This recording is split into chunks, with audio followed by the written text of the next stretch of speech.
Je rends grâce et je bénis cette nation, je bénis mon président d'une manière ou d'une autre.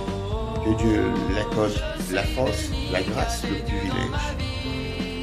Je veux juste en venir sur un point où nous devons savoir à un certain moment d'être vrai.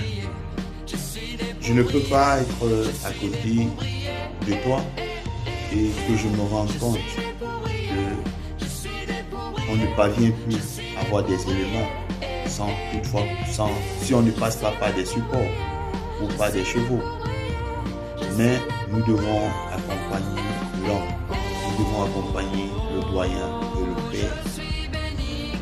N'attendons pas seulement qu'il aille se reposer, qu'il ne sera plus de ce monde. Mais donnons-lui cette garantie, apportons-lui cette solution où il est écrit dans le livre d'Hébreux que nous pouvons vivre le repos. On ne vit pas le repos étant mort, mais on vit le repos en Christ. Cet homme a travaillé depuis très longtemps au sein de ce gouvernement. Il a œuvré, il a manifesté. Son slogan est la paix. Je ne suis pas son ami, je ne suis pas membre de sa famille, mais je le dis pourquoi? Parce que c'est l'Esprit de Dieu.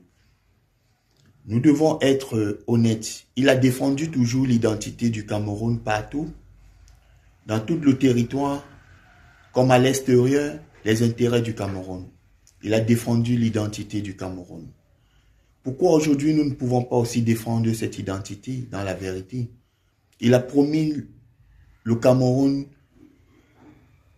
la perfection en 2035, qui est l'émergence 2035. En Jésus-Christ, nous devons apporter des solutions pour cette nation. Nous pouvons lui dire, papa, tu as déjà travaillé, tu vas rester un monument dans notre pays. Tu vas rester un exemple dans notre pays.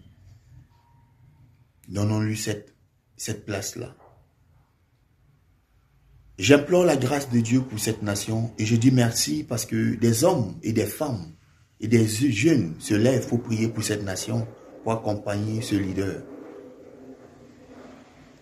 L'Église l'a façonné, l'Église l'a établi. S'il est au Cameroun aujourd'hui, s'il est comme président, c'est parce que Dieu l'a établi.